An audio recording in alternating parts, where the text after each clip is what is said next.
Good evening. Thank you for joining us on this for our board meeting on September 7. At this time, I would entertain a motion to call. No, I wouldn't. I'd like to call this meeting to order. At this time, I want to recognize our cadets. They are instructed by Master Sergeant Michael McCrae, United States Air Force, retired, and Colonel Tom Bell, U.S. Air Force, retired. Would you please rise?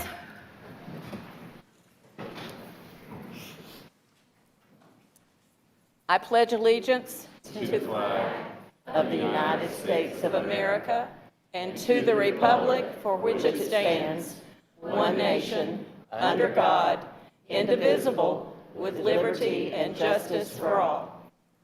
Would you please remain standing for a moment of silence?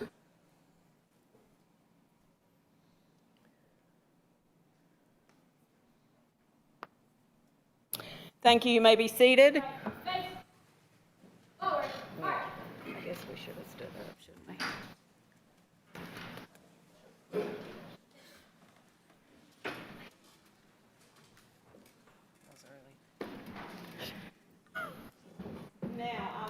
To entertain a motion to approve the agenda. So moved. Thank you. Second? Second. All those in favor? Aye. Any opposed? This time I recognize Dr. Jackson for superintendent comments. Thank you, Madam Chair. Good evening, parents, members of the community, board members, and teammates. Welcome to the 2023-2024 school year. We have had an incredible beginning to the school year.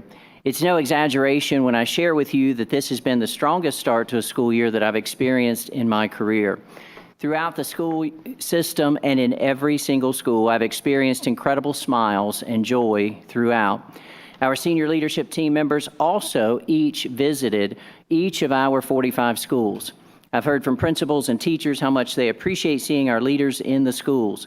Being present in schools is key to understanding at a deeper level how we may best serve and support the students, teachers, staff, administrators, and school community. The new year has brought some exciting changes. In addition to free breakfast and lunch for every single student in our school system, this year we're launching our new middle school alternative program, the Eagle Academy, located at Community High School.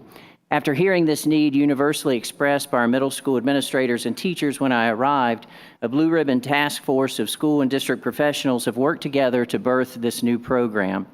Additionally, this year we are also launching our new Teacher Advisory Council and our Exceptional Children's Advisory Council. The recent passage of Session Law 2023-106, formerly known as Senate Bill 49, the Parents' Bill of Rights, has created, and rightfully so, a lot of conversation in the community. The Buncombe County school system values parent involvement and indeed encourages parents and guardians to be involved in their child's education. Some requirements of the new law require further guidance from Raleigh prior to implementation. For now, I'll simply reiterate our commitment to supporting each and every student in our school system and to following state law. This week, the State Board of Education received the 2022-2023 state assessment results. These will become official when the State Board votes on them at their October meeting. Mr. Earwood will provide detailed assessment results information in his annual report to the Board of Education at the October meeting. For now, some quick takeaways for this year. 20 schools exceeded growth. This is the largest number since 2015 and possibly ever in our school system. We're doing the research to confirm that fact, but we're extremely excited that 20 schools exceeded growth. 4 schools previously designated as low performing are no longer so designated. 7 schools in our school system improved by an entire letter grade on their school performance grade. 77% of our schools met or exceeded growth. We know that certainly we have work to do and areas to improve. We're not satisfied.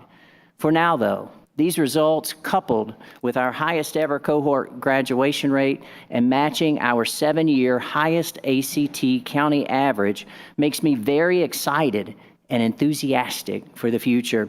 We're well on our way to #greater heights. To our team and to our board members, thank you for all that you do for the students, families, teachers, and staff of Buncombe County Schools. And again, welcome to an incredible new school year. Madam Chair, this concludes my comments. Thank you. I need to applaud all the work that's gone into this and the success. Would you join me, please? Yes.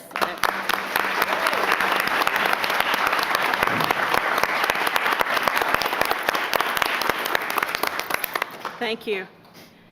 At this time, Dr. Harris, good news. Yes, good evening, Madam Chair, Dr. Jackson, members of the board. We have several items of good news for everyone this evening. First, we'd like to recognize a few of our district-level Teachers of the Year. Could Jennifer Harmon, Stephanie Knox, AIG Specialist, and Principal Jamie Slagle please come to the floor? And Ms. Harmon, please stand on the X. Ms. Harmon is our 2023 Academically and Intellectually Gifted, or AIG Specialist of the Year. She currently serves as the AIG Specialist at Glen Arden Elementary and the Virtual Academy.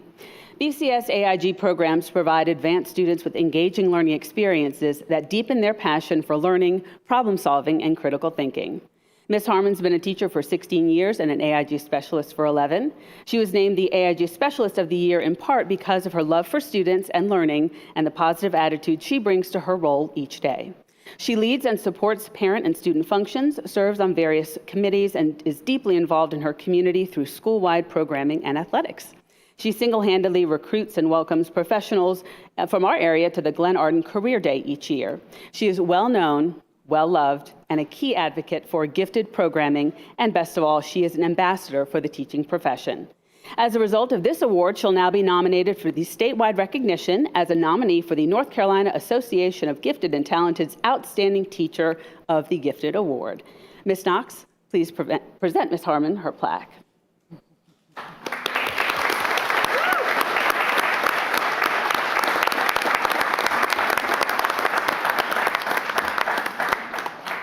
Jackson and Ms. Churchill, please come down for a photo.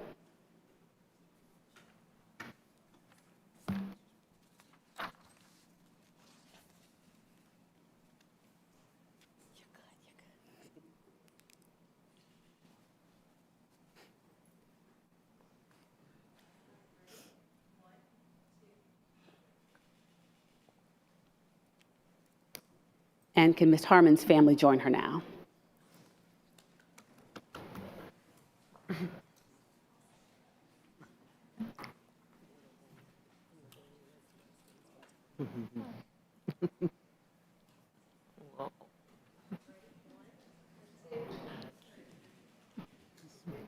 Again, congratulations.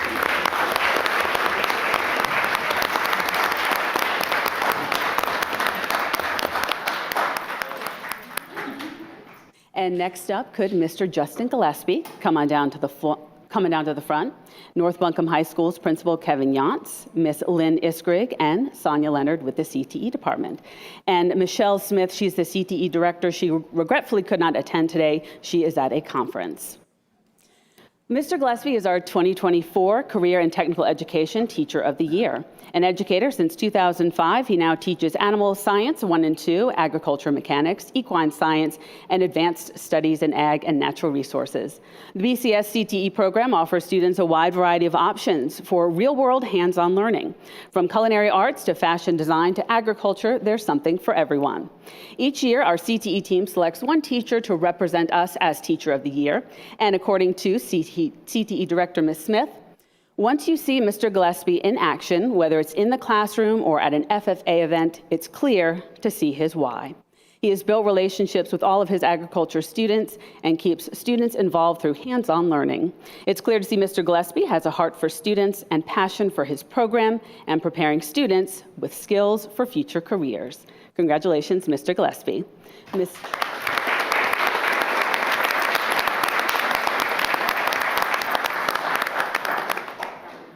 And Madam Chair Ann Franklin could join us at the front.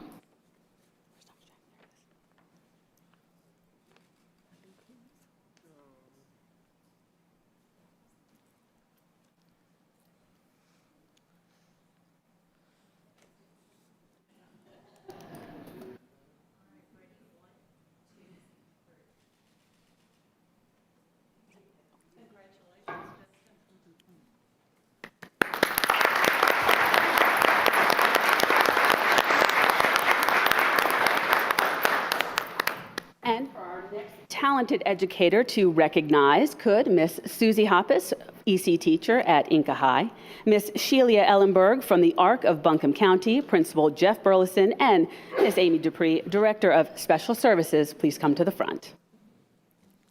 Each year, the ARC of Buncombe County honors outstanding exceptional children's teachers in our area. This year, Inca High School's Susie Hoppus was selected for the Teacher of the Year for Buncombe County Schools. Ms. Hoppus serves as an exceptional children's teacher for 21 years, and of those 21 years, she's been an EC extended content teacher for 4 years. Ms. Hoppus is a leader among her peers, serving as the EC department chair at Inca High, and mentors extended content teachers who are new to the district. Ms. Hoppus is a true advocate for her students. She strives to help both students and teachers reach their full potential through her dedication to the profession and to Buncombe County Schools. Congratulations. And please present her with her award.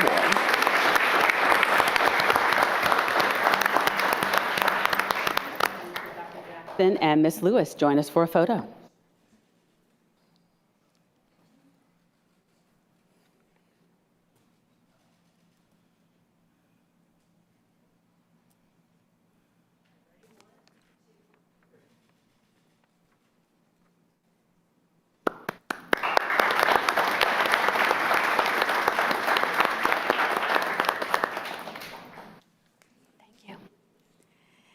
And finally, this evening, our last item of good news, we'd like to recognize our outstanding SRO division for their ongoing support of BCS students and staff.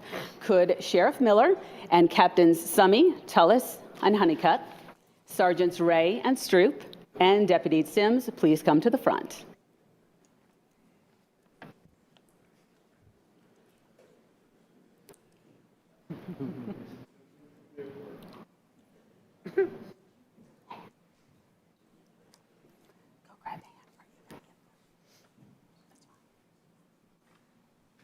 Oh, hand, Dr. Jackson can give it.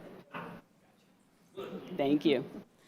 We'd like to take a moment tonight to express gratitude for the support that you all provide to our school community each and every day. First, thank you for your efforts and for volunteering your weekend to help collect school supplies for our students and staff. Thanks as well to the BCS staff members who also helped with this effort. Due to everyone's hard work, our students are equipped with the tools they need to thrive. Beyond the realm of school supplies, we must also acknowledge the invaluable role that you all play in keeping our staff, students, and campuses safe. Your professionalism and commitment to our well-being are appreciated. Today, we stand here to not only recognize your hard work and dedication, but to also honor you for the valuable contributions that you make to our school community. Your service is a testament to your character and the positive impact you have on the lives of our students, staff, and community. And before we present the award, Sheriff Miller would like to say a few words.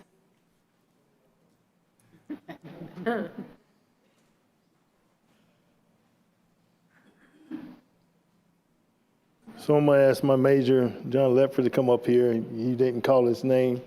But for me, it's all about how do we identify, acknowledge the people who do the work. These folks here are the ones who are doing the work. And I like to call when it's not going well. But when it's going well, these are the folks who are making that happen.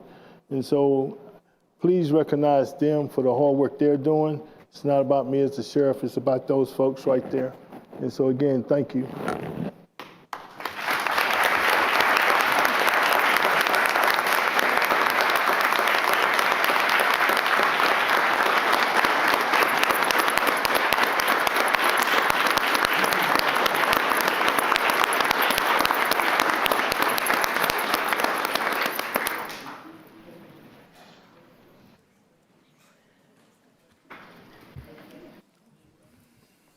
Miller, I certainly want to echo your comments on behalf of the 22,000 students and almost 5,000 employees of the Buncombe County school system.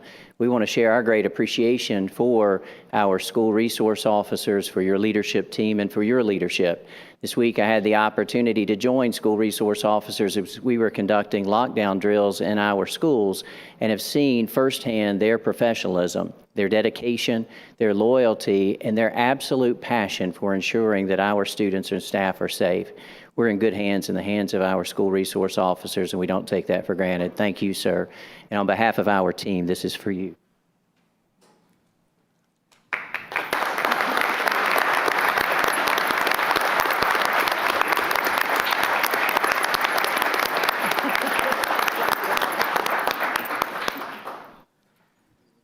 right, before everyone leaves, could we have all the deputies in the room come on down for a group photo?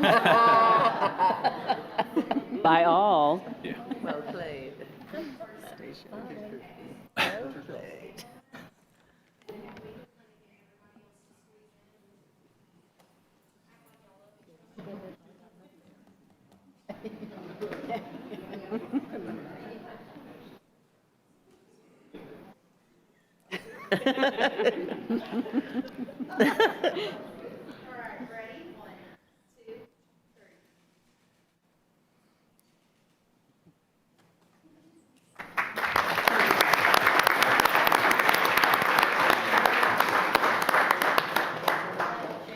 Just say something. I want to echo Dr. Jackson's comments about the folks that take care of our kids every day.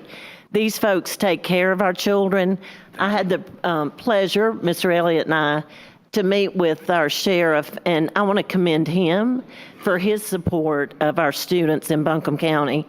I've seen him in the schools. He's been to Irwin Middle, checking up on a student that said she wanted to be a detective one day. So I want to commend him for what he has done and commend our SROs because y'all work very hard and I appreciate what you do to keep our kids safe. Well, it's not just our children, it's our teachers. It is our and teachers too, everybody. yes. Let me just say, Okay, Miss. some of us need protection. But so do I.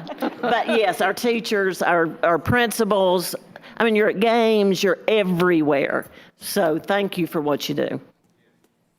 And also, I would like to add, it would be very remiss on my part not to mention Mr. Huff, because working with him has been a challenge, but it also has been, hey, sometimes we have to be, helped in making decisions and doing things a different way. And he's been, I'm telling you guys, he has no problem speaking up and what he feels.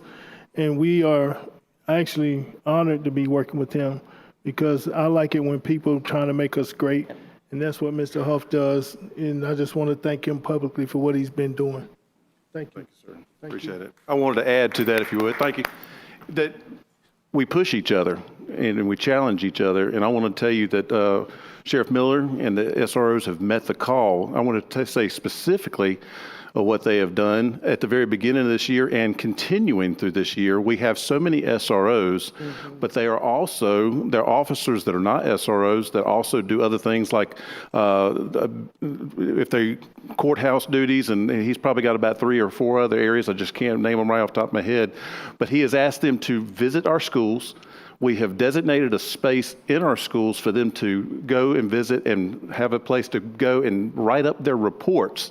So what it does is it gives more officers time and face time amongst our students, visible to the public, and also just the presence of having that sheriff's car parked out front. So just thinking out of the box, I want to return that kind gesture that Sheriff Miller and just say I appreciate you thinking out of the box to do all you can. Thank you so much. Thank you. Absolutely. Absolutely. Thank you.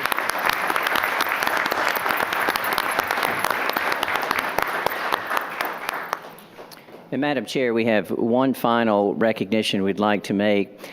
Earlier this evening, I had the opportunity to share the incredible success of our students and our staff, and we're so very proud of them. We understand that one of the ways that our staff is so successful is their own commitment, loyalty, and dedication to professional development and continuous improvement and never being satisfied. Earlier today, our Board of Education was recognized with a statewide award, and I want to recognize you here this evening. The Buncombe County Schools Board of Education was recognized with the Silver Bell Award for whole board training.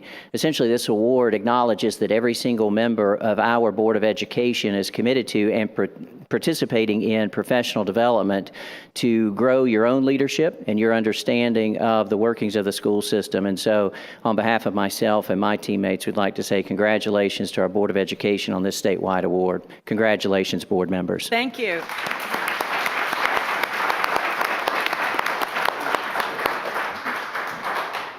We have to go get her. Okay.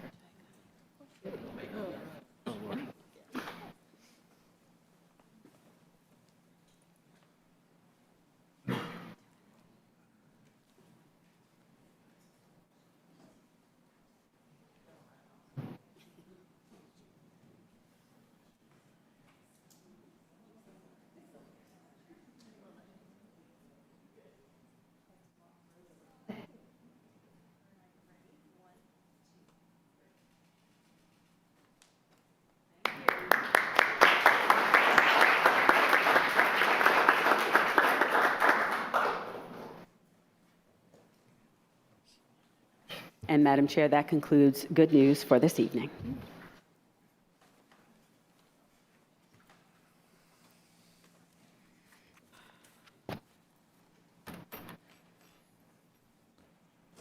I recognize Dr. Lanahan with our curriculum feature. Good evening, Madam Chair, Dr. Jackson, members of the board. It is my good fortune tonight to represent several folks to share with you good news from our summer learning. A summer filled with student learning, with relationship building, with adventuring, with credit earning, and as an added benefit, some job creation as well.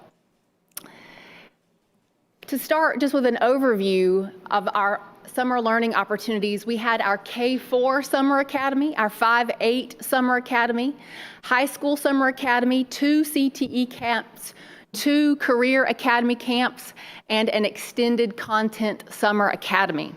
So I'm sure some people think that summers are downtime for educators, but certainly not here.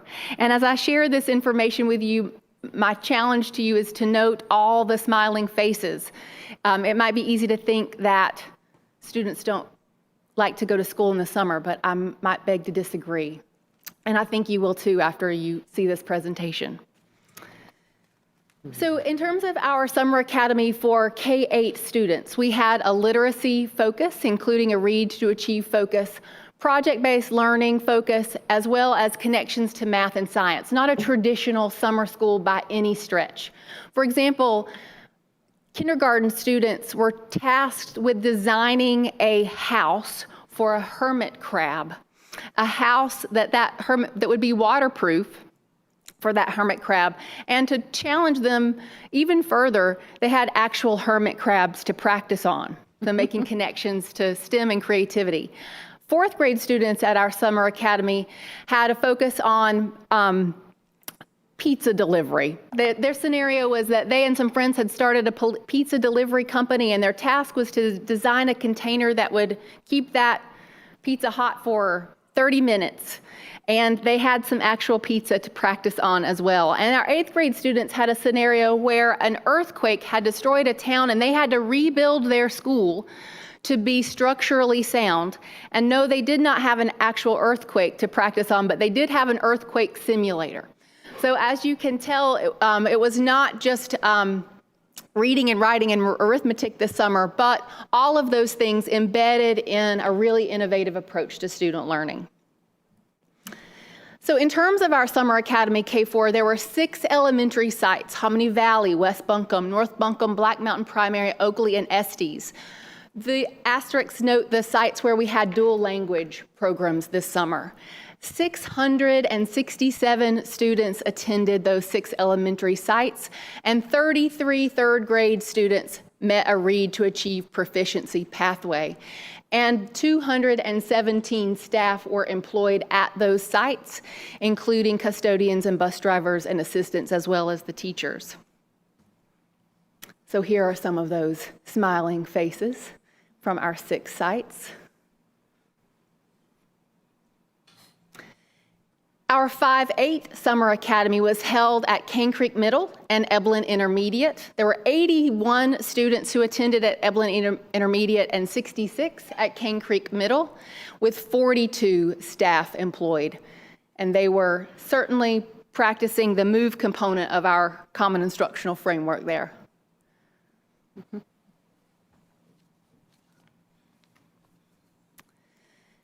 Our Summer Academy for high school was held at 2 sites, T.C. Robertson and Irwin High. 397 students attended those 2 sites this summer. 435 credits were recovered for high school students. 202 new full credits were earned both in person and online. Students could make up credits for Foundations of Math, which is really important for their Math 1 progression. They could make up FFs, their attendance makeup. They took new courses through AB Tech and NCVPS for a total of 1,683 courses that were either earned or recovered. leading to 35 graduates this summer. You can imagine how important that was for our high schools. And there were 53 staff total employed at our summer academy. And you can certainly mark one of the successes of a program to see the smiling faces of a family with their graduate. On behalf of Michelle Smith, I want to share a little bit about our career and technical education summer programs. There were two. Certainly the adventure component was front and center at these camps. The first one was the Works Project, which was located at Camp Greer. And in July, the directors got to make a trip out to Camp Greer and see firsthand what was happening for them. It was 4 weeks long.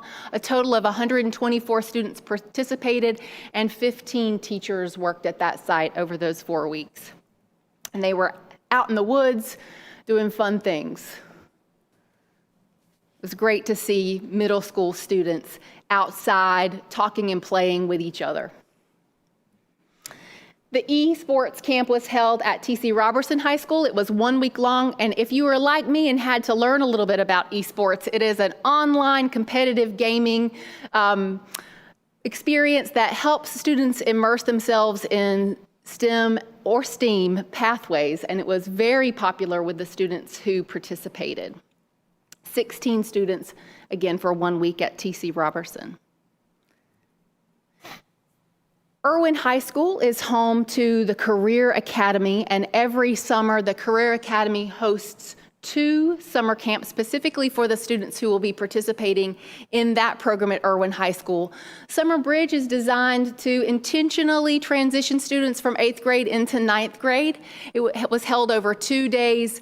There were 16 students who participated. 2 teachers worked with those students.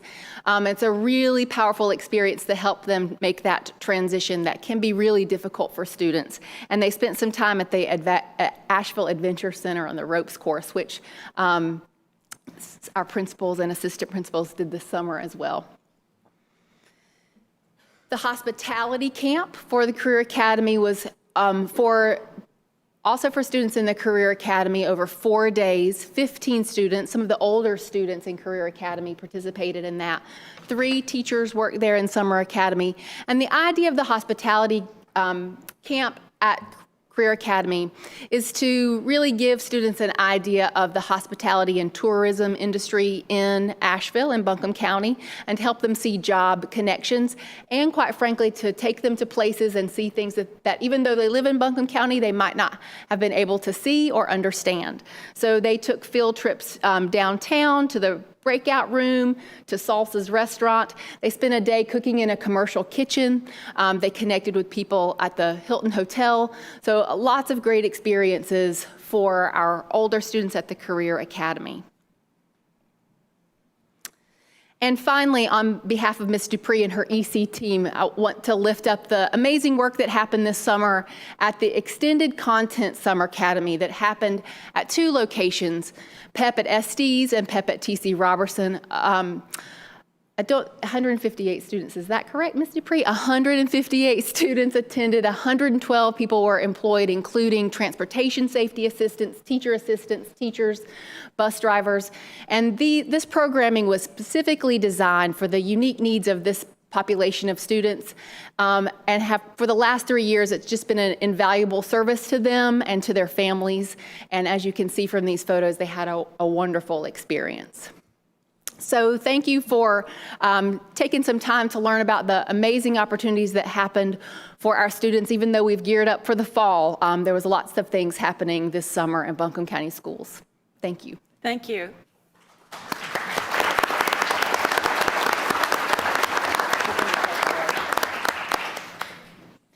At this time, I'd call for a 10-minute break.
Thank you, ladies and gentlemen. At this time in the agenda, I will recognize Mr. Shatley. Yes, good evening, everyone. It's now time for public comment. As a reminder, speakers will be called in the order in which they signed up. All speakers will have precisely 3 minutes to speak and must adhere to the guidelines set forth in board policy. There is a little timekeeper right there on the end of the dais. We ask that speakers refrain from using profane language, making threats, or revealing confidential or student staff information. Please address the board as a whole, and please note that while the board is listening and taking notes, they do not directly respond to public comment afterwards. Thank you, Mr. Shatley. Madam Chair, we have 16 public comments tonight. The first is Mary Ann Tierney. Please state your name and your district of home.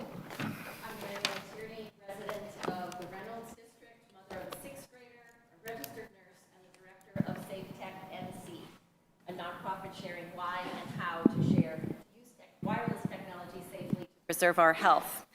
My sincere thanks to all of you for your service to our children, despite the current and stunning challenges.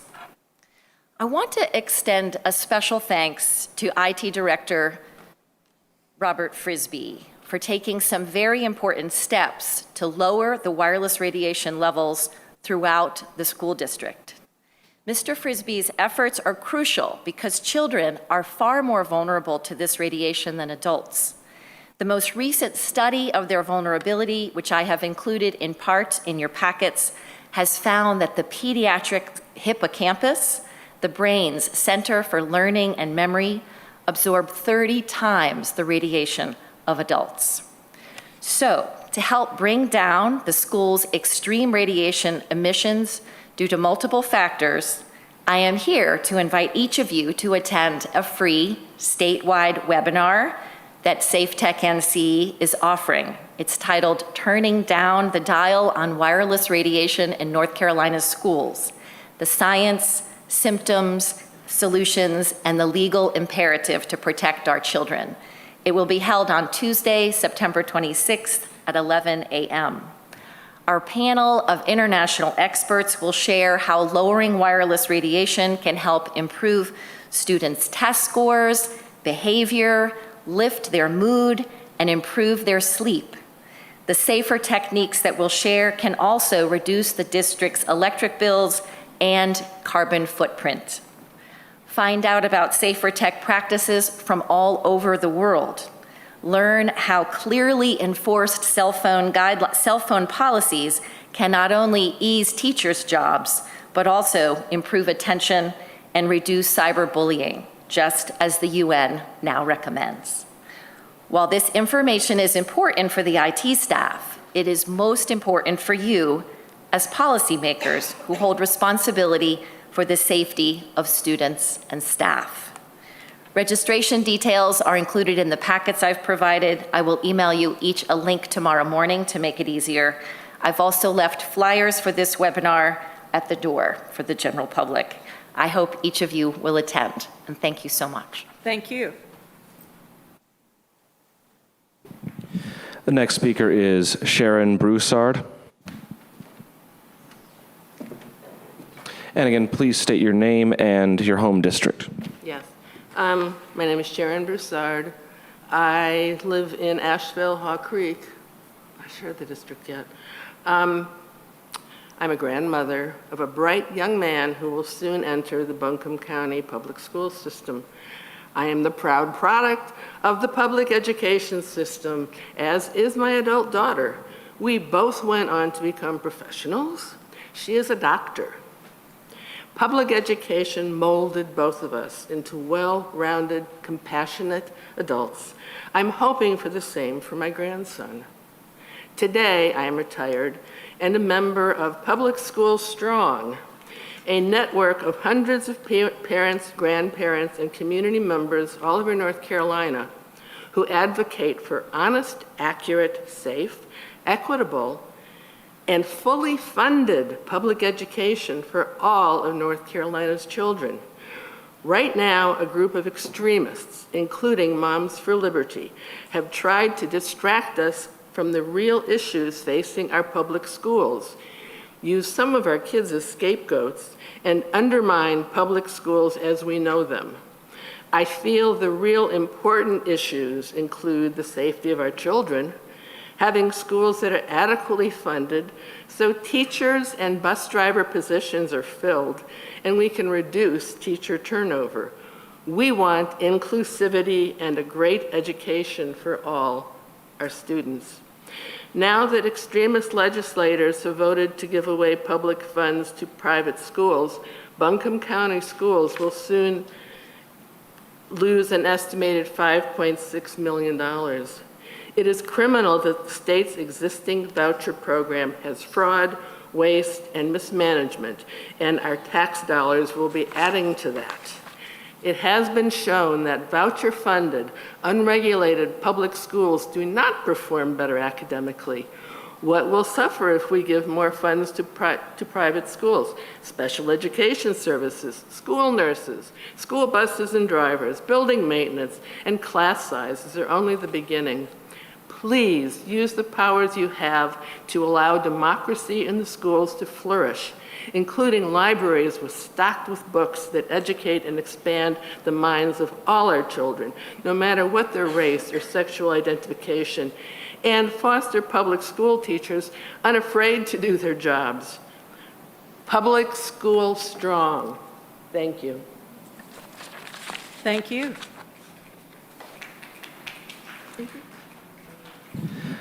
Next speaker is Chelsea Gaddy.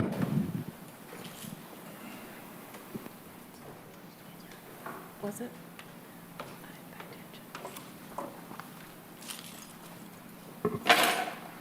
Good evening. My name is Chelsea Lee Gaddy. I am a resident in the Reynolds District. I graduated from Irwin High School and am a proud product of Buncombe County Schools. I myself am also an educator. I'm a professor at Mars Hill University by day and a parent to one of our very exceptional disabled children here in Buncombe County every other minute of my life. As a person, I am passionate about fair educational standards for all people. Many parents of disabled children began the school year this year with less resources than expected. Many of you are aware of the state decision to remove all private medical providers from the classroom, specifically applied behavior analysis therapy, or ABA therapy. When parents have requested alternative accommodations since ABA therapy has been removed, we have been denied. Multiple sets of parents have been told that your child is not nearly as bad off as other children when we have requested one or more paras for classroom assistance. We have been told that state research states that these children will thrive more with independence, and we have not been provided with any of this research. We have been told that our children are fine, but our nonverbal children are coming home with less communication about daily events and behaviors than ever before due to these outside private workers not being allowed in the classroom. And please note that this is not a slight against any public education teachers. Our teachers are doing the very best they can to inform the parents of what's happening at home and to make sure our children stay safe in school. Their requests have been put out to representatives in this room, and those requests have not been heeded. ABA therapists do extensive logging and research behaviors that many public school educators simply do not have the time to do. Many parents have valid research from these medically accredited organizations that state our children need extra help, but that research and those reports are not valid by this county. Look, folks, all parents understand that there are decrees from various organizations that are outside of this room, namely NCDPI. I personally live my life expecting the very best from everyone, and unfortunately, that is not what has happened in this case. Parents were not communicated with in a timely fashion about this massive change in Buncombe County schools. When we have a communications director who I love to hear her voice on the phone, there's no reason I can't receive a voicemail that my child will receive lack of care in the public school system. I really do appreciate you all hearing this issue It may come as a shock to some people in this room, as it was a shock to many parents this year. Thank you.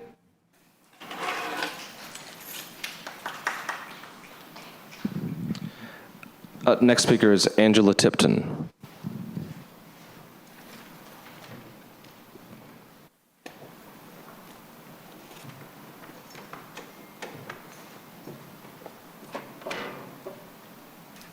My name is Angela Tipton. I live in the Irwin District. I'm a mother and a grandmother, and I'm here also to speak on the ABA therapy. As hard as I fought for the ABA therapy for my grandson, who's in exceptional classes, it was yanked from us like a snap of a finger. And he was blossoming last year. We didn't get it until April, and we were told that he would have it all year, this coming school year. And then when a week before school started, there was no transition to let us know that there was not going to be that service. And he already has trouble with transition. To me, it's a disservice to our other students and our teacher, because this therapist is in there to help that child with that behavior, with transitions to the exceptional classes that they need to go to. And my grandson's having a hard time, and I've been on both ends of it. My oldest son, who will be 40 in February, did not get any service.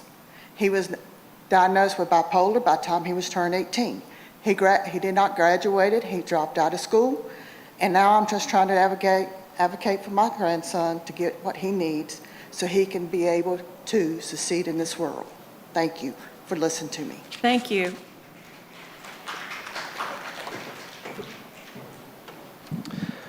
Next speaker is Amber Meredith.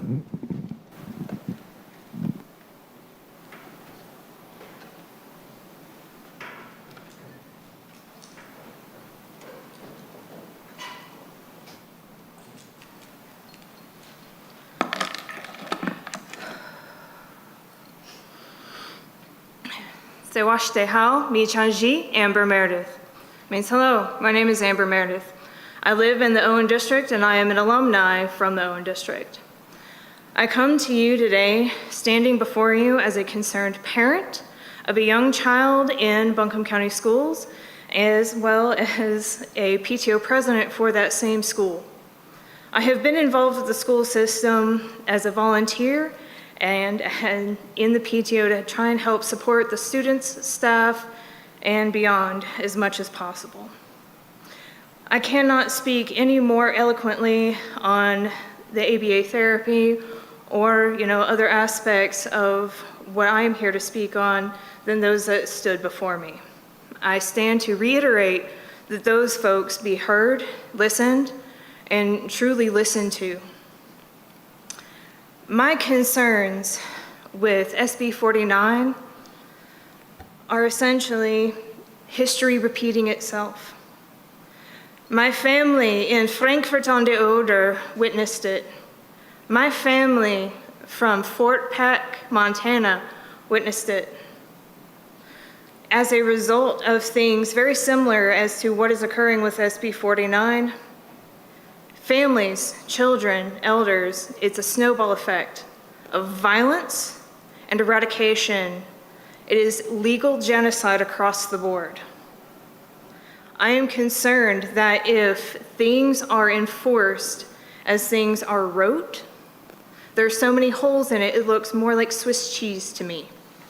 If you're going to enforce this in enforcing outing children and compromising their safety, then I also call upon you to enforce equal balance, that nothing is gendered, no one is gendered, no family dynamic is spoken on. Whether you are Mrs., Miss, Mr., married, unmarried, I don't care what your dynamic is. It should not be mentioned. If we are here for equal, balanced, fair, publicly funded education, then it should be treated just as such. Those that refuse to recognize, to teach, and to learn history are bound to repeat it. And SB 49 means that we are in the wake of that just now happening. Thank you. Thank you.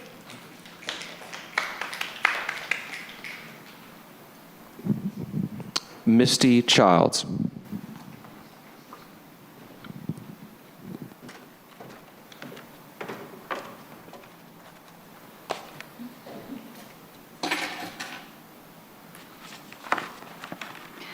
Good evening. I am a mother of a parent in the Reynolds District, and I'm not only here to represent my child who's on the autism spectrum, but I'm also here on behalf of other parents with children with intellectual disabilities that cannot be here tonight. I'm here to voice my concerns as well as my disappointment about the decisions that have been made regarding revoking support services such as one-on-one ABA therapists and RBTs and preventing them from attending school with children with special needs this year. Parents heard of this decision came from NCDPI, and some heard it was a county school board decision. The most concerning part is that we as parents had no idea where it came from. We didn't even know that this policy memorandum, we don't even know what it's called. We don't know how to address it because we've received zero warning or notices or communication from the school system. Many teachers in the school system only found out a week before school started. And I actually heard this week that some only found out this week in other districts. This seems unfathomable to me when a decision of this magnitude affects children, frequently nonverbal children, who have challenges advocating on their own behalf, as well as teachers who now have an enormous burden put on them without behavior support specialists being one-on-one with these children in the classroom. There was no transition plan for these children and not even an offer of one. Parents had no time to apply for grants or find alternative education plans for their children. ABA therapists as well as RBTs help teach children behavior that is essential to functioning in school, home, and in the community. They help with motor skills, speech, language, behavior, self-awareness, decreasing problem behaviors, with improving attention, focus, memory, and most of all, help academics with these children. They also help with providing a safe environment for these children. Many children with intellectual disabilities also have problems with spatial awareness, coordination, and balance. And these one-on-one therapists are there to provide a safe environment to help make adaptations for them. I would like to point out, every parent I know with children with disabilities, we all want our children to become more independent. We do not want them to have a one-on-one forever. But we do want them to help achieve their goals, to help them to be more independent and gain independence in a productive way. I'm hearing many parents in the community reporting many regressions that their children are having. I've heard this all through the community. It is up to us, the parents, the therapists, the teachers, and this school board, to give these children the voice and advocate on their behalf, because they cannot. I respectfully request for the school board to provide us parents with children in the Buncombe County school system with special needs and intellectual children with disabilities a copy of this policy and memorandum, or whatever it's called, that affects our children. We would like a copy to read what's included, what's excluded. I feel like that is our right. We feel we're not provided with any notice or any communication prior to this or any transition plan. This was sudden, abrupt, and the ones suffering because of it, number one, are the children. But number two are the teachers without. Thank you.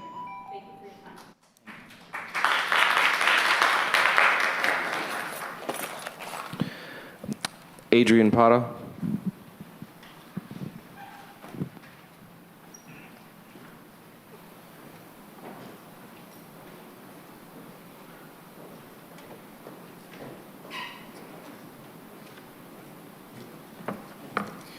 Good evening, everybody. My name is Adrian Parra. I use he, she, and they pronouns interchangeably, and I serve as the Executive Director of Youth Outright. We're a support and advocacy organization for queer and trans young people. We serve the 18 westernmost counties of North Carolina, and our mission is to create a world in which all queer and trans young people are supported to realize their power and autonomy through self-determination. I'm here today on behalf of queer and trans youth across our region. We are calling on the Buncombe County School Board to reject HB 49 and House Bill 574 and refuse to enforce them. I work with young trans folks every day. Youth Outright employs two 19-year-olds who've stepped into leadership after becoming participants of our program. I'm going to read a quote from one of those folks today. It is imperative that in times like these, we rely on our community, both immediate and beyond. Our identities should not be under attack, and fear of expressing ourselves as who we are should not be a crime. However, our community has been fighting these battles for centuries, and we will not stop here. Take care of yourselves and prioritize rest. Lean on those you love and allow those you love to lean on you. If you are in a place to, shout, fight, make art, love loud, and create ripples in this movement much greater than any one of us could carry on our own. We stand together, rest together, and love even harder together. If you are not queer or trans, this is your time to be all an ally that you can be. Help us, help our youth, help our elders, and everybody in between. Don't step on our feet, lift us up instead. This is from Reagan Petto, who uses they, them pronouns and is an alumni of Buncombe County District Schools. SB 49 and House Bill 574 are disguised as a Parents' Bill of Rights and Fairness in Women's Sports Act. However, they seek to harm queer and trans young people through policy and cultural shame. These policies will create disproportionate harm to the most vulnerable in our community, and politicians are using children's lives as political fodder. It is unacceptable. The censorship of LGBTQIA+ topics in schools is an erasure of identity and culture. Queer families have children, those children go to school. Those children deserve to be seen, respected, and celebrated. To prohibit the discussion of one's own family sets a young person up with the expectations of being othered, excluded, and unwelcome. The forced outing of trans or queer young people puts them at risk of being kicked out of their home, and we know. Thank you, sir.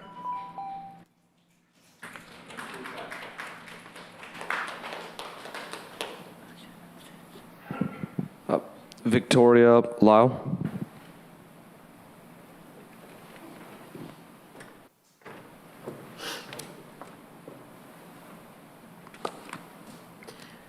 Hi, everyone. I'm Dr. Victoria Lyle. I am a native of the mountains and a resident of Buncombe County. I live in Candler, in the Inca-Candler district. But I'm a product of public educational institutions for an entire 18 years worth. I'm here because I care about every single kid in our schools, no matter what their abilities are, no matter what they look like, no matter where they come from, no matter what their family is like, and no matter who they're growing up to be. I've been very impressed so far with what I've heard of the work of the Buncombe County School Board and the programs in our community. Last month, I was frustrated to hear of the struggles that you guys are having complying with the new law that affects the districting situation. This month, I know you're going to have struggles complying with this new law, and I'm very sad that our community is having to spend a lot of time, a lot of staff time, a lot of money trying to comply with a lot of new rules that aren't going to improve our school systems, in my opinion. As you work your way through this new legislation, I hope that you remember that the children in our community are relying on you to stay focused, not on their parents' rights, but on their rights. Every child in our system has a right to feel that they matter, that they're accepted, and they have a right to a broad, honest education, to a safe, inclusive education, and sometimes a challenging education. So you guys are facing challenges right now, working your way through these systems. I just want you to remember that all of our children are counting on you, and that the community is behind you. So let us know what you need to make sure that our schools can still work for all of our children. Thank you.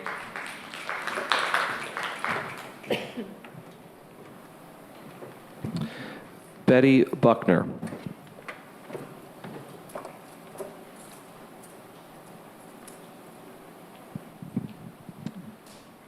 Betty Buckner. Okay, Reverend Sarah Wilcox.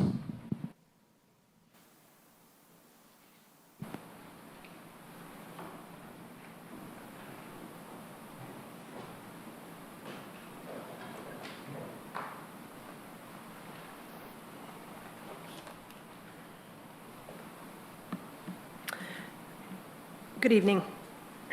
Being a parent, as I am one of 2 Reynolds High School girls, requires no education, license, or certification.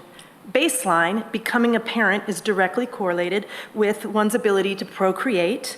It's a basic instinct, not much else. Only our adoptive and foster parents are required to be trained. We are all doing the best we can with what we have. I believe that.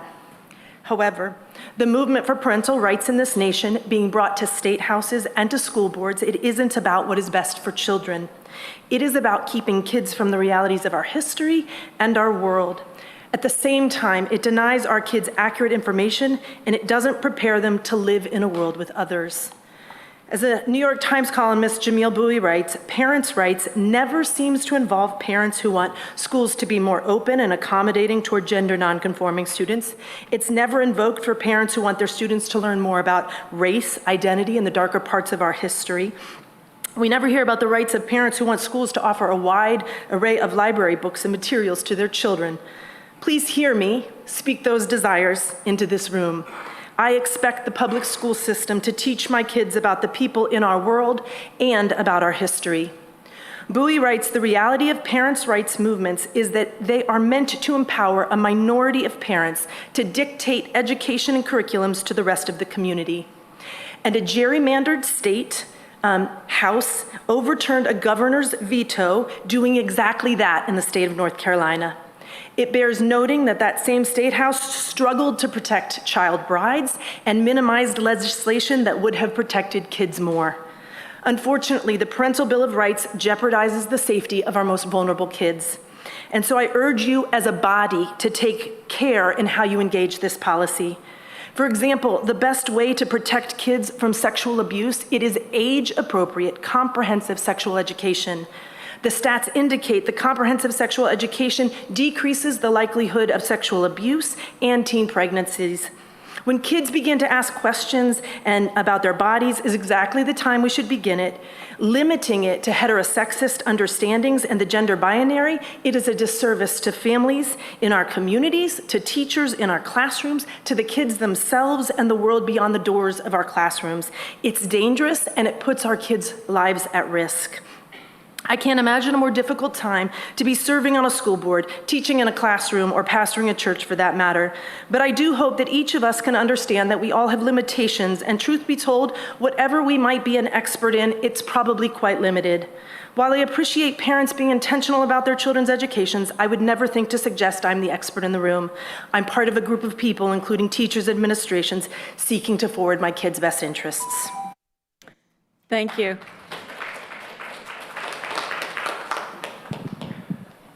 Superintendent Ronald Gates.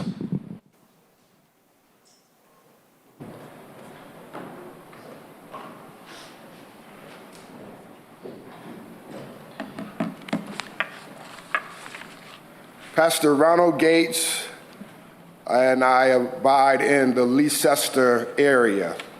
We expect you to uphold Senate Bill 49 to the letter. And we expect that you bar any instruction of gender identity and sexuality in the kindergarten and through the 4th grade. I want to give you a North Carolina general statute, for we're going to uphold that or hold you to it. North Carolina General Statute 14-190.13.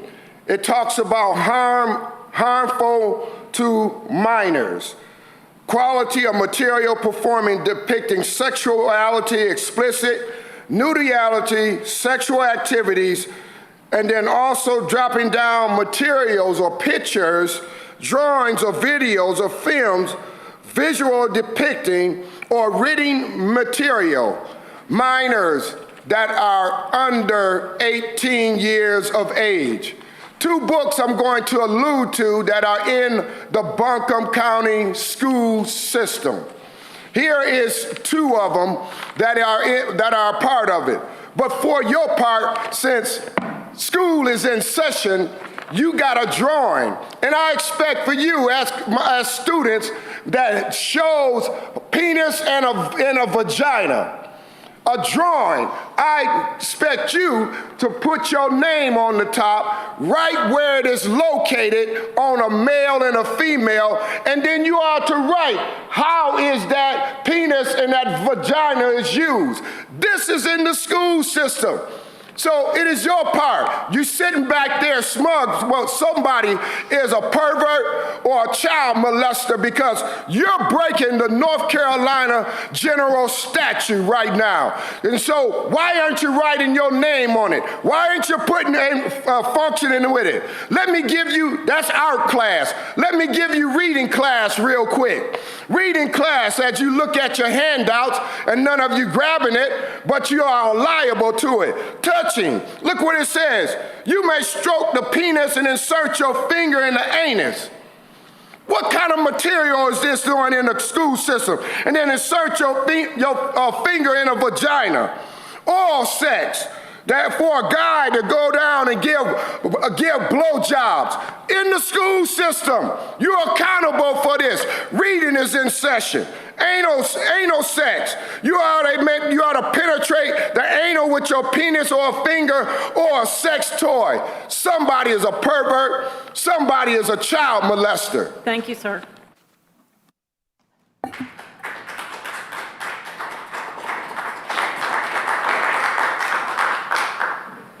Courtney Blossman. Well, my goodness, what a wide array of opinions tonight and things to say. I've known personally 3 of you sitting here in front of me, and I've enjoyed all of my interactions with you. We're all good people. We really want what's best for our children. Are you aware that no one is allowed in your special work sessions? So basically, you're abusing the open meetings law. It's being violated here. All the school systems in the area are doing that. Critical race theory was installed in our schools without parental permission. It permeates all areas and subject matter to expose the children. I can't say teaching is even happening in some of the schools on which I've gotten firsthand information, and I pray it is not in all schools. And I wish I didn't have this personal information, but I do, and I'd love to speak to some of you about it. SEL is being installed and will be harmful to the children. Gender ideology is being drummed into the brains of the young and made to seem normal to all children. It's wrong, it's damaging, and it's causing confusion and anxiety. The attempted gender transitioning of school children is beyond diabolical. I'm not saying it's happening here in Asheville, it's happening all over the country. And I imagine it is happening here in some places in Asheville. It's thrust on them in the midst of their brain development and before decision-making is mature enough to make such serious decisions.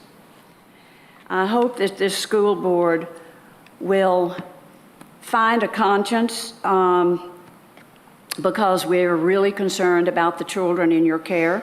We're hoping you can make a change for the better. The children come to school to learn, and what I'm hoping we can get back to is a classical education to be afforded to our children. And yes, we are expecting movement on our request to remove the list of books in the school libraries. We thank Dr. Jackson and Dr. Reed for their time to meet with us. It was very encouraging. They were both well informed, and we had a lovely meeting, and I look forward to working with them later. Thank you. Thank you. Ma'am, did you give us your address? No, I didn't. Courtney Blossman, 2 Lone Pine Road. It's written outside. I'm sorry. Thank you. Uh-huh. I live in South.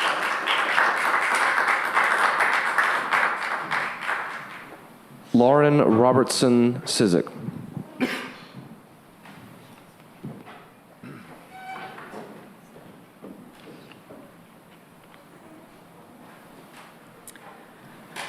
I'm Lauren Robertson Sizik, and I am the parent of 4 awesome kids in our amazing Reynolds District in Fairview. We love our Fairview teachers. To the administration, teachers, and support staff at BCS, I want to acknowledge that the bills passed a couple of weeks ago that target LGBTQ students have been difficult for many of you. Legislation passed to cause fear and exclusion for any group of kids, and punitive threats to the adults caring for them at school adds unnecessary difficulties for the brave and already challenging careers you have been led to. I see those of you upset by this and know it's not your choice. If you cannot reject these bills, I want to encourage all of you to step up the support of LGBTQ kids while following what BCS deems necessary to comply with these new laws. Representation matters. There are a lot of ways we can make kids feel welcome and included in our schools. A simple poster on the wall of a classroom that celebrates diversity, that's allowed. Encouraging kids to be who they are, that's allowed. Having supportive reading materials in each classroom that don't have to be checked out from the library, that's allowed. Using inclusive language, that's allowed. Addressing harmful comments, that's necessary. There are a lot of ways we can let our kids know that their lives matter, that they are valuable, that they are accepted. This will save kids' lives. For our kids in North Carolina directly affected by this, you are seen, you are loved, and there are a whole lot of people who will always make safe spaces for you. Do not be afraid. Do not be disheartened. We have work ahead to make regular life safe for all kids, and we are rolling up our sleeves. Celebrate your beauty now in the way that makes you feel best. I was once a kid in a place that was unsafe and unwelcoming for gay people like me. Now I'm loud and I'm really, really proud. Let's get to work making schools safe for every single kid that we have been blessed with. That's our job. That is our calling. Thank you. Thank you.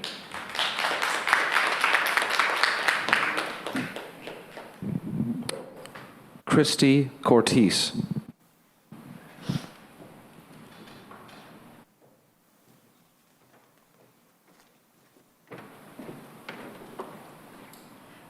Sorry, I was crying a little bit after hers.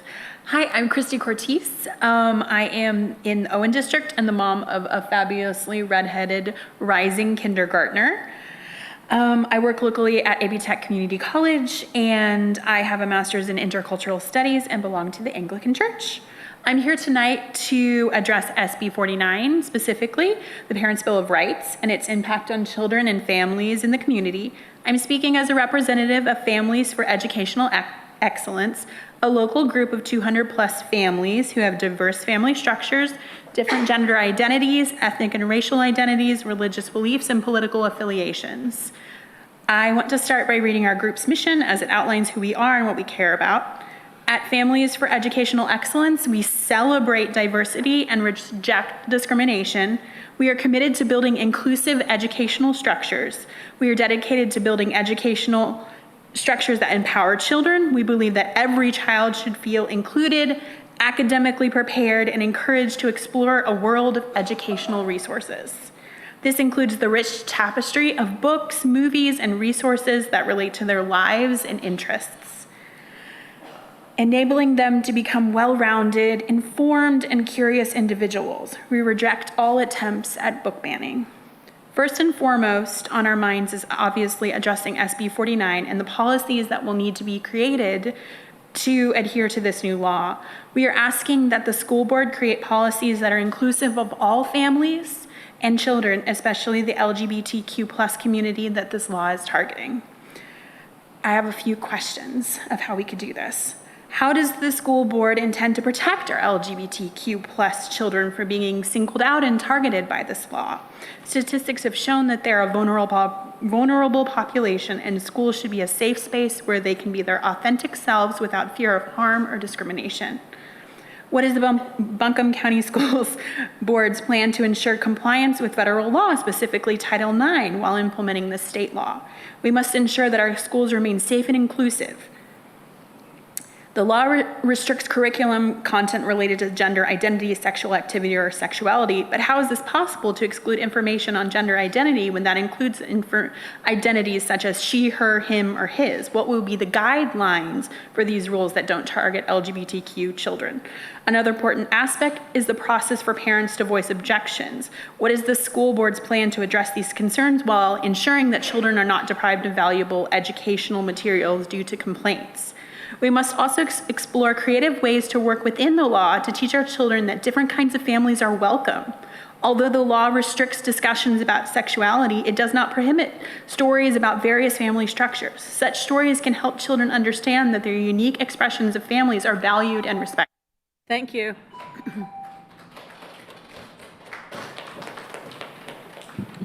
Bill Robinson.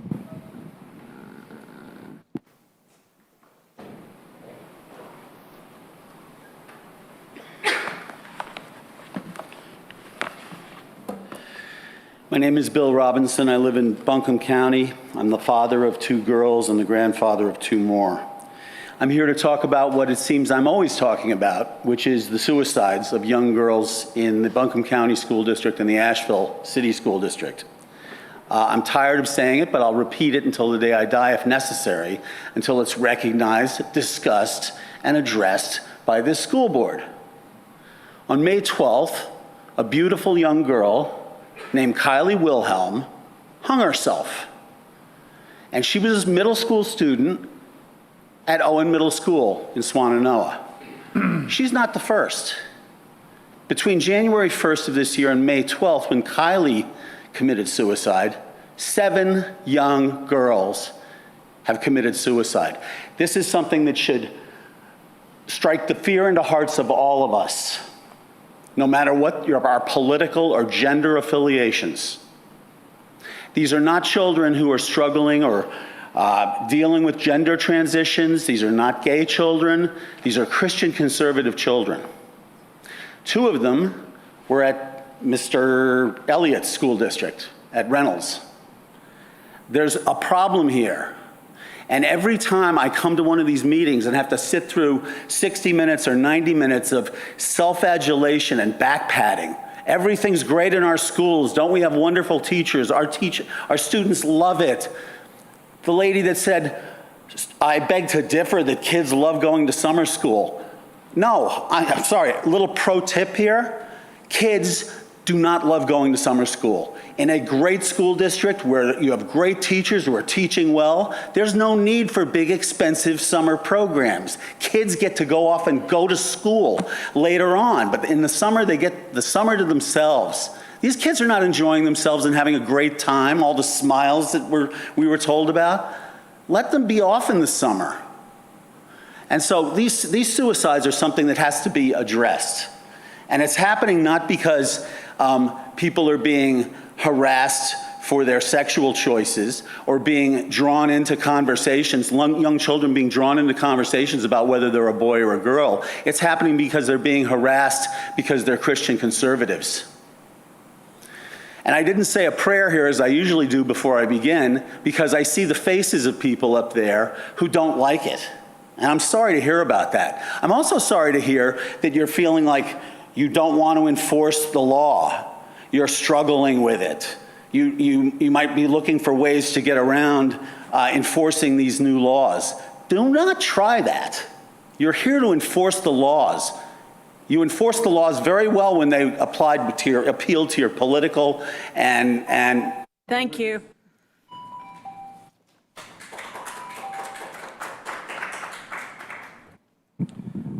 Erica Deaton.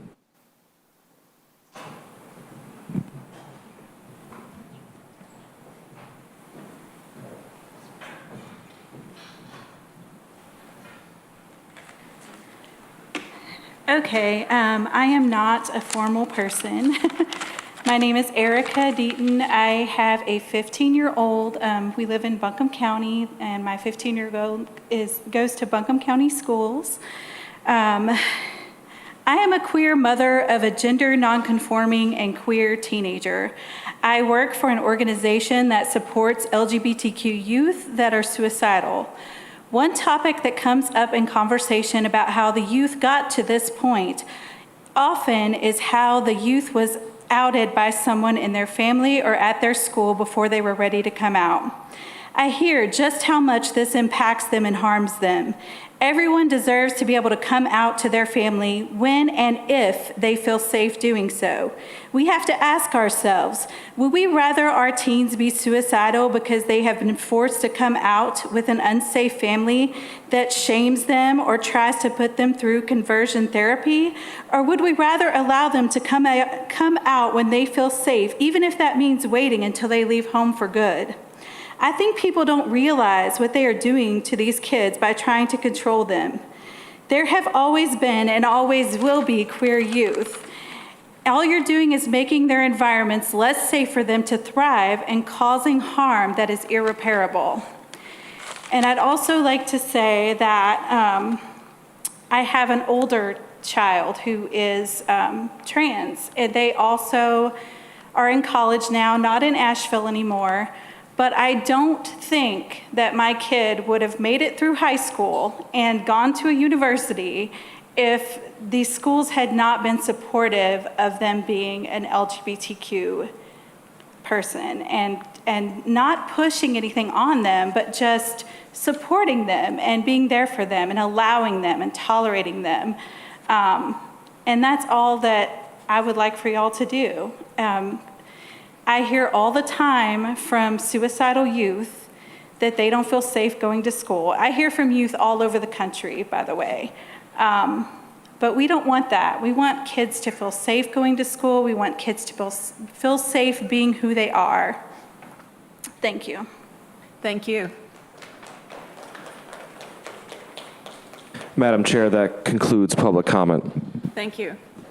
The next item on the agenda is the action agenda, and the first item is North Buncombe Middle School re-roofing project approval of a change order.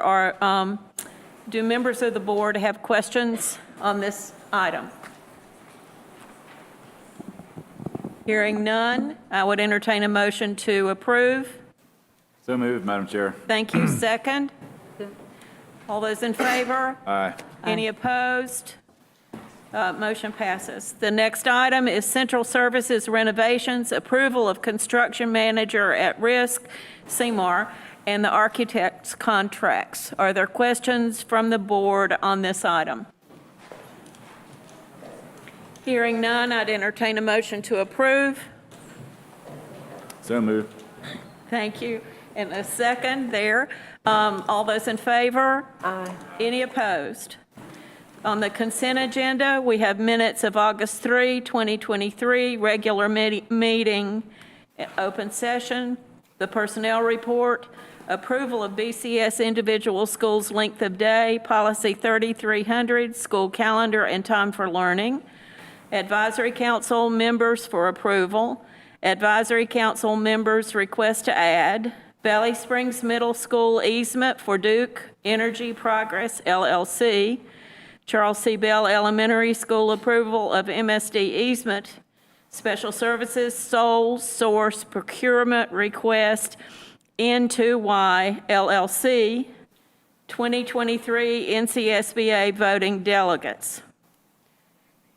That's the consent agenda. Our policy for second reading include policy 3101, dual enrollment, policy 3620, extracurricular activities and student organizations, policy 4310, integrity and civility, policy 5028, 6130, 7267, automatic external defibrillator, policy 5040, news media relations, policy 6315, drivers, policy 7130, licensure.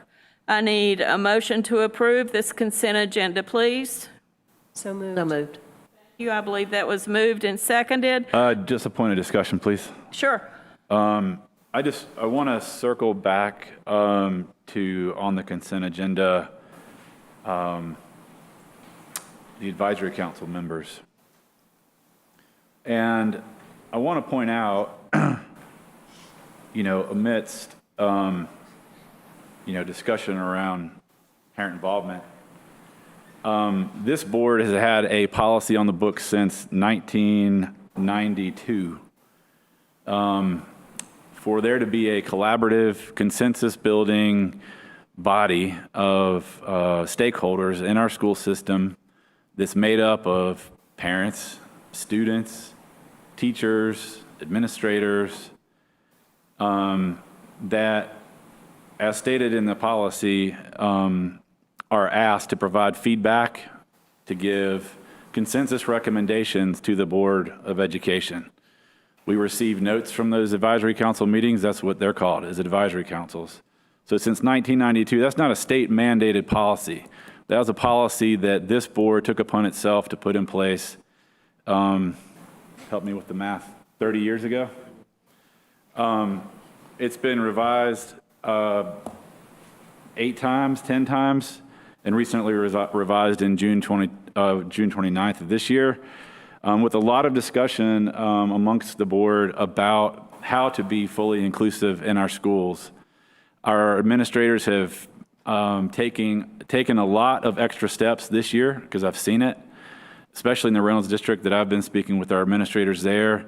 Some of our advisory councils have upwards of 25 members from their community on those advisory councils. That's what that administrator has taken on in order to hear voices in their community and stakeholders to provide constructive feedback for us as the board to utilize in an effective way that helps us drive policy to make our schools a very safe place for each and every child to attend school, where their dignity will be respected, where they will receive an excellent education and be prepared to,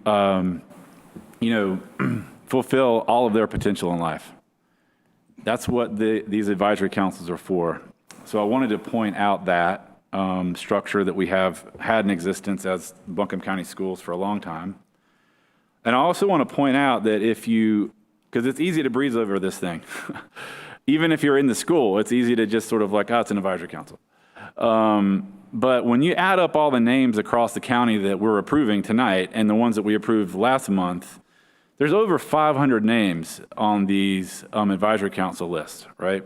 There's 45 schools in our district, somewhere between 5 and 10, typically more than 10 people on these advisory councils that are committing their time to attend, hours or more long meetings many times a year to provide their input constructively, specifically to our administrators for the ears of the board.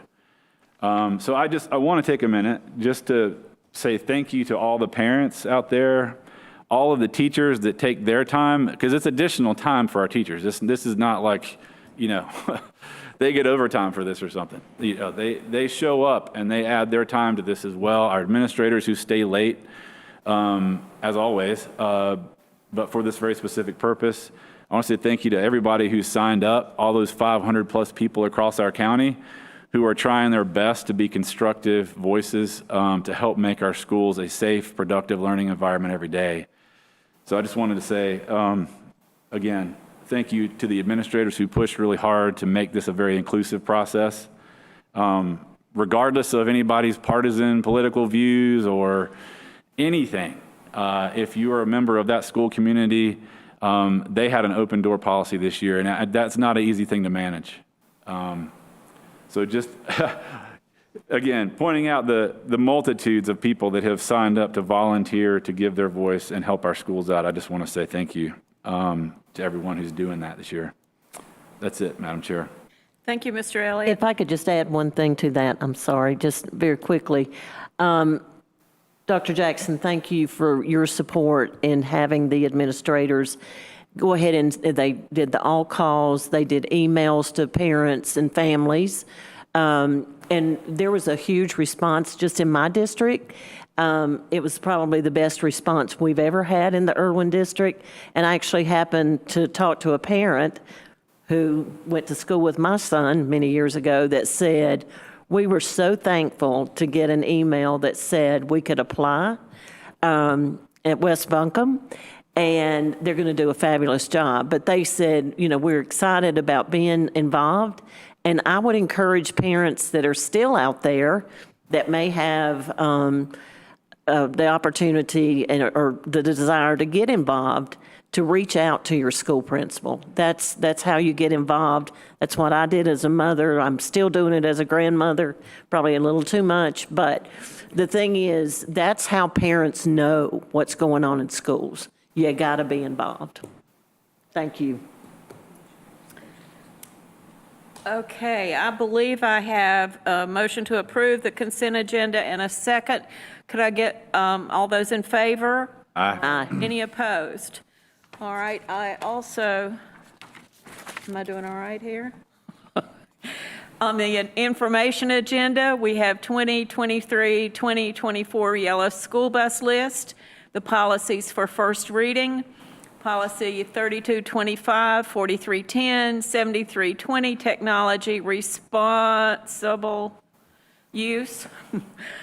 I say that carefully. Policy 3228, 7320, use of personal technology to conduct school business. Policy 4130, discretionary admission release policy. Policy 4155, assignment to classes. Policy 6330, insurance for student transportation services. And policy 6402, participation in historically underutilized businesses. At this time, I will. I did have a question. I was Yeah. confused. I don't understand the yellow bus list. Maybe something's going way over my head. Like, what are the you speak to that? businesses? I don't understand. Jeremy? Jeremy's here. Is this like places that they may go? Is that what that means? Specifically, the list, we are allowed to use yellow buses to go out locally, especially with the elementary schools, to different field trip events. This list is largely, because of those events, are largely goes through curriculum. The curriculum department vets that for appropriateness for those events and then works with the transportation So department it for means that. we can like use a yellow bus instead of a white bus? That's correct. Okay, I'm good. Thank you. All right, any other questions by board members? Then I will announce that our future meeting is October 5 with a work session and updates and closed session beginning at 4 in the executive conference room and open session beginning at 5:30 here in the Minotaurium. I would entertain a motion to adjourn. So moved. Thank you. Second? Second. All those in favor? Aye. Any opposed?